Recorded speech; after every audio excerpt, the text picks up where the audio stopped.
आज आपण बघणार आहोत 9th स्टँडर्डचं आयसोसेलेस ट्रायंगल. ओके,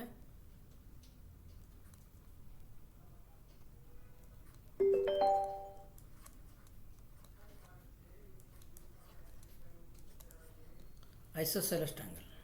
सर्वप्रथम तुम्हाला माहिती असेल आयसोसेलेस ट्रायंगल म्हणजे काय. Triangle whose two sides are equal. Okay, two sides are equal.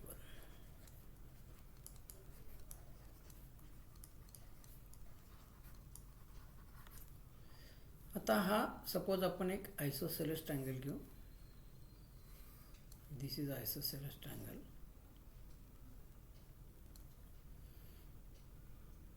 This side and this side is equal. Okay, suppose these two sides are equal and triangle ABC. Okay, AB is equal to AC. Correct. जेव्हा दोन sides equal असतात तर त्या साइडचे opposite angles पण equal असतात. म्हणजे या साइडचा angle हा आणि या साइडच्या समोरचा अँगल हा, हे दोन्ही अँगल पण इक्वल असतात. प्रथम आपण सगळ्या प्रॉपर्टीज बघून घेऊया, मग प्रूफ बघूया. म्हणून angle B is congruent to angle C पण असणार आहे. आता ह्या आयसोसेलेस ट्रायंगलमध्ये सपोज आपण ट्रायंगल इकडे घेऊया. परत एकदा ट्रायंगल काढू.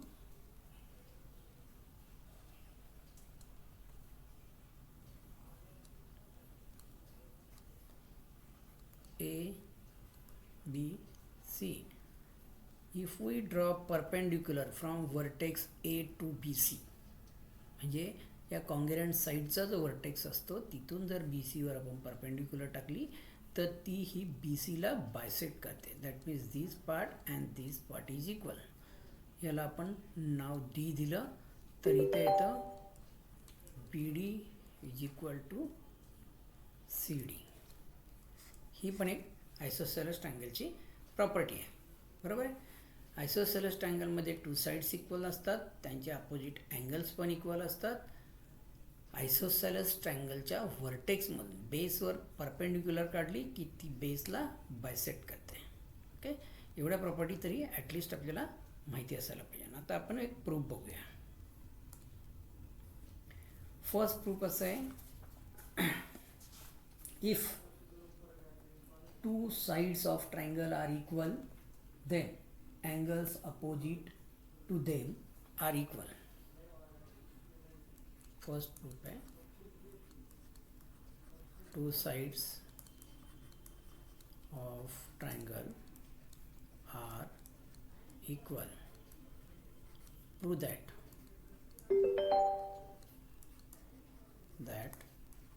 angles opposite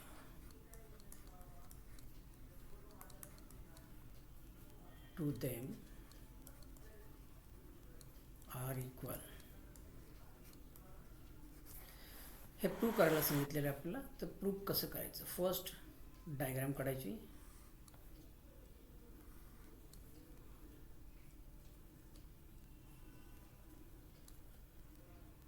ट्रायंगलला नाव द्यायचं A B C and this side and this side are equal. आता प्रथम आपल्याला लिहायचं गिवन. आपल्या स्टेटमेंटमध्ये आपल्याला काय दिलेलं आहे, in triangle A B C A B is equal to A C. बरोबर आहे. हे आपल्याला त्यांनी दिलेले आहेत. टू प्रूव्ह, काय प्रूव्ह करायचे आपल्याला बघा.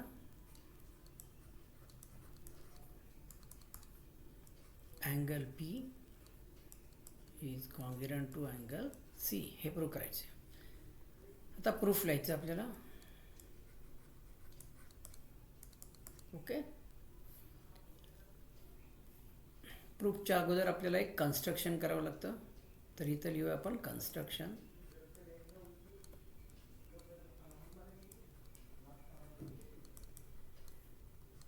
Draw perpendicular A to BC. ए वरून आपल्याला बी सीवर एक परपेंडिक्युलर लाईन काढायची, त्याला नाव दिलं डी. ओके, आता प्रूफ लिहूया. इथे बघा एकच ट्रायंगल होता, आता 2 ट्रायंगल झाले. प्रूफ लिहायच्या अगोदर कोणत्या 2 ट्रायंगलमध्ये आपण दाखवणार आहोत त्यांची नावं लिहायची. In triangle A D B and triangle A D C, या 2 ट्रायंगलमध्ये आपण कॉन्ग्रुएंट दाखवणार आहोत. ओके, आपल्याला पहिले दिलेले A B is equal to A C, याचं स्टेटमेंट लिहायचं गिवन. बघा हे आपल्याला दिलेलं आहे इकडे गिवनमध्ये, म्हणून हे गिवन लिहिलं, बरोबर आहे. मग लिहायचं A D is congruent to A D, common side. आता ही ए डी या ट्रायंगलची पण साईड आहे आणि दुसऱ्या ट्रायंगलची पण साईड आहे, म्हणून आपण ए डीला कॉन्ग्रुएंट असते, त्याला कॉमन साईड म्हणूया. Okay, angle A D B is congruent to angle A D C. Reason येणार इच 90 डिग्री. आपण परपेंडिक्युलर काढलेली आहे कन्स्ट्रक्शनमध्ये, म्हणजे दोन्हीही 90 डिग्रीचे आहेत, बरोबर आहे. देअरफॉर आपण म्हणू शकतो triangle A D B is congruent to triangle A D C by RHS. RHS म्हणजे हायपोटेनस साईड थेरम. बघा इकडे दोन्ही राईट अँगल ट्रायंगल आहेत, हायपोटेनस कॉन्ग्रुएंट आहे आणि 1 साईड कॉन्ग्रुएंट आहे. देअरफॉर आपण लिहू शकतो angle B is equal to angle A. CPCT corresponding parts of congruent triangle. अशा प्रकारे हे प्रूफ करता येतं. ओके, आता आपण दुसरं प्रूफ बघूया.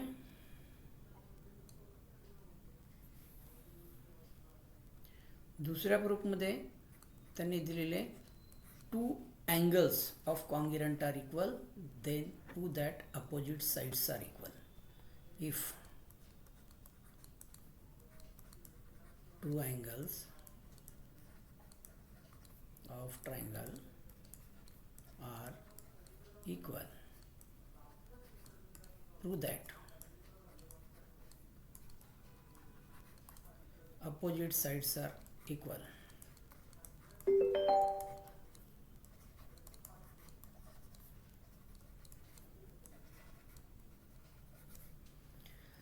Again, draw triangle.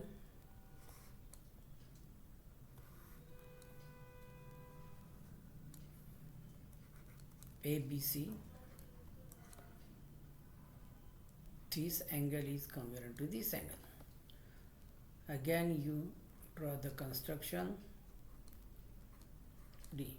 आता गिवन मध्ये काय आहे बघा, given in triangle ABC angle A is equal to angle C, एवढंच गिवन आहे आपल्याला. मग आपल्याला to prove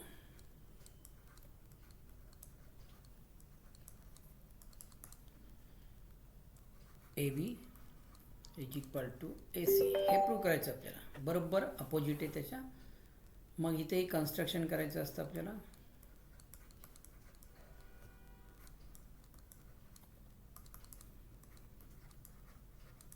draw A D perpendicular to B C. Okay, मग आपलं प्रूफ येतं. परत आपण कोणते 2 ट्रायंगल घेणार आहे ते लिहायचेत. Triangle A D B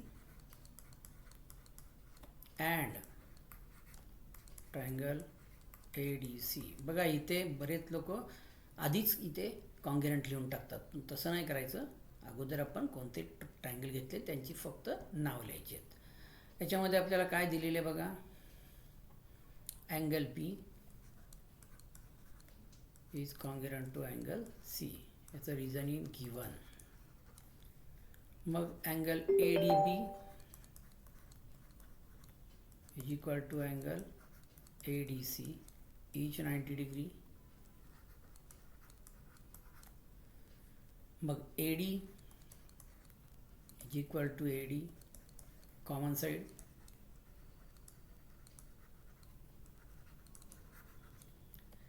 Therefore, triangle ADB is congruent to triangle ADC by कोणत्या टेस्टने आली? AAS test. दोन ट्रायंगल कॉन्ग्रुएंट झाले म्हणून राहिलेले पार्ट्स पण कॉन्ग्रुएंट असतात.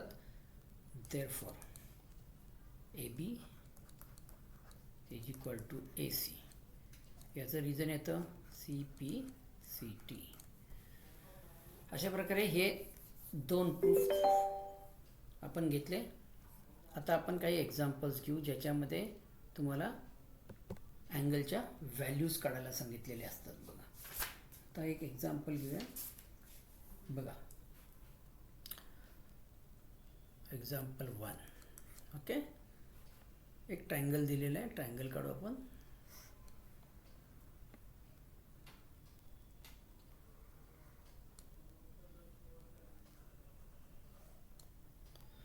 इकडे नाव दिलेले आहे ABAPC.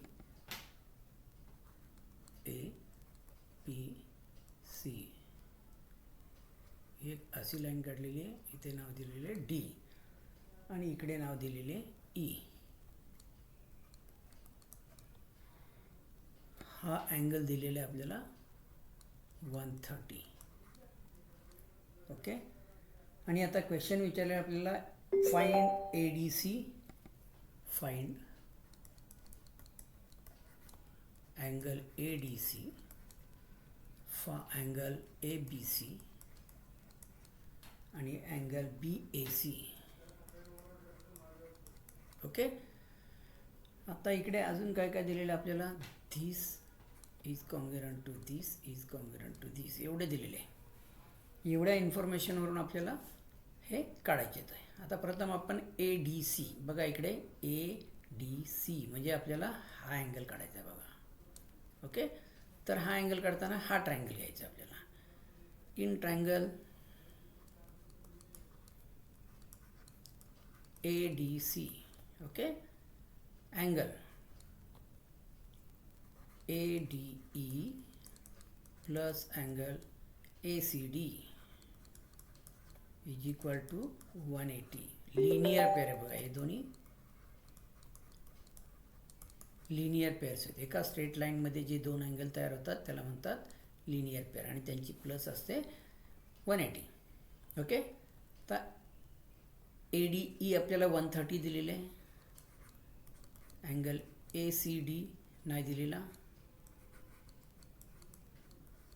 Is equal to 180.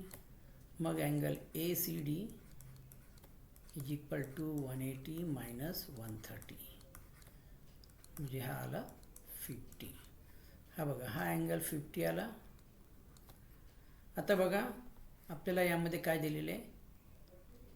DA is equal to DC, DA is equal to DC म्हणजे बघा ही DA साईड आणि DC साईड याच्यावर दोघांच्यावर एक लाईन मारलेली आहे म्हणजे ह्या दोन साईड्स इक्वल आहेत. मग त्यांच्या समोरचे अँगल असतात ते पण इक्वल असणार. DAचा समोरचा अँगल आहे angle C is equal to angle A, that is equal to 50 झाले. बरोबर आहे. आता आपला हा जो ट्रायंगल आहे याच्यामध्ये जे तीन अँगल्स आहेत त्या तिन्ही अँगलची प्लस केल्यानंतर किती येते? 180 येते. बरोबर आहे. तर आपण लिहू शकतो angle A plus angle D plus angle C is equal to 180. A आपल्याला मिळालेले 50, अँगल D माहीत नाही आपल्याला, जो आपल्याला फाइंड करायचा आहे हा पण 50 इज इक्वल टू 180. आपण इकडे घेऊया. आता बघा 100 plus angle D is equal to 180. So angle D is equal to 180 minus 100. म्हणजे D is equal to आला 80. आता D म्हणजे ADC. Angle ADC is equal to 80. बरोबर आहे. आता ABC काढायचा आपल्याला. ABC काढायचा. आता त्यावेळेस आपल्याला हा दुसरा ट्रायंगल घ्यावा लागेल. In triangle ADB. बघा इथे पण लिनियर पेअर आहे. Angle ADC plus angle ADB is equal to 180. ह्याचंही रिझन येतं लिनियर पेअर. ओके. ADC आपण आत्ताच फाइंड आउट केला आहे. 80 आहे plus angle ADB is equal to 180. So angle ADB is equal to 180 minus 80 म्हणजे आला 100 अँगल. बघा हा अँगल आला 100. आता यामध्ये दोन साईड्स इक्वल आहेत तर त्याच्या अपोजिट अँगल्स पण इक्वल असणार आहे. DA is equal to DB. ह्या दोन साईड इक्वल आहेत बरोबर. देअरफॉर आपण म्हणू angle B is equal to angle A that is equal to X मानू. आता ह्या ट्रायंगलमध्ये बघा हा X घेतला आहे आपण, हा X घेतला आहे आणि हा आलेला आहे आपला 100. आता ह्या तिन्ही अँगलची प्लस किती असणार आहे 180 असणार आहे. तर आपण लिहू angle A plus angle B plus angle B angle D is equal to 180. मग X प्लस अँगल D आपल्याला माहिती आहे 100 is equal to 180. So 2x is equal to 180 minus 100. मग 2x is equal to 80. So x is equal to 80 upon 2. x is equal to 40. x म्हणजे कुठला angle ABC बरोबर आहे. म्हणजे ABC आला 40. आता BAC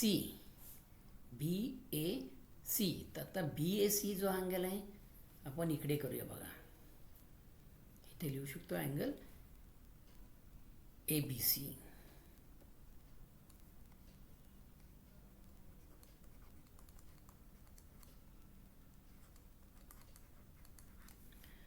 आता इकडे आपण करू थर्ड वाला. बघा अँगल BAC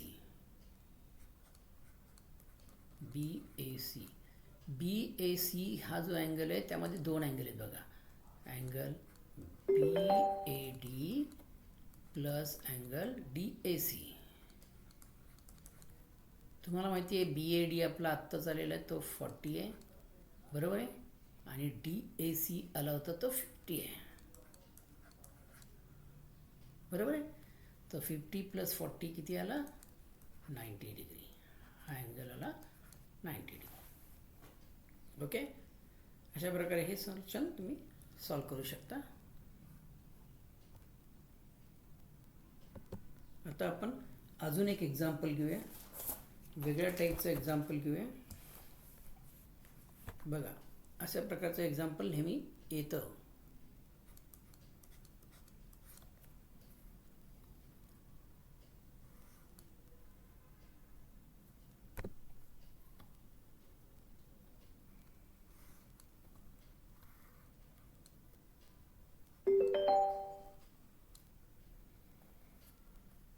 इकडे परपेंडिक्युलर काढलेली आहे. A B C आणि D असं दिलेलं आहे. या साईडचं मेजरमेंट दिले 3x प्लस 1. या साईडचं 5y मायनस 2. इथे दिलेले आहे x प्लस 1 आणि इकडे दिलेले आहे y प्लस 2. ही फिगर दिलेली आहे आणि याच्यावरून आपल्याला x आणि yच्या व्हॅल्यू काढायच्या आहेत. Find x and y. Okay.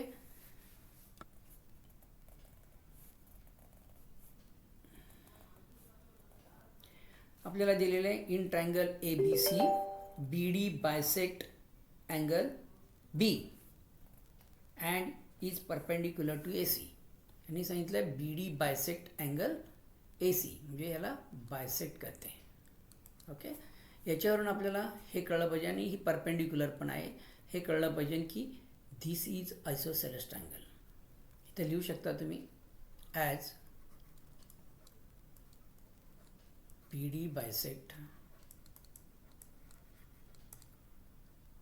A D A C, B D bisect A C and A D perpendicular to A C. हे जर माहिती असेल तर therefore triangle A B C is isosceles triangle. Isosceles triangle झाला म्हणजे तुम्हाला माहिती आहे की A B is equal to A C. A बीची व्हॅल्यू टाका 3x + 1 is equal to 5y - 2. मग 3x - 5y is equal to -2 - 1. 3x - 5y is equal to -3. हे झालं फर्स्ट इक्वेशन. ओके, आता इकडे B D bisect A C म्हटलं आहे म्हणजे A D is equal to D C आहे. A D is equal to D C आहे. A डीची व्हॅल्यू आहे x + 1 is equal to y + 2 म्हणजे इथे येणार आहे x - y is equal to 2 - 1. मग x - y is equal to 1. हे झालं दुसरं इक्वेशन. Solve 1 and 2.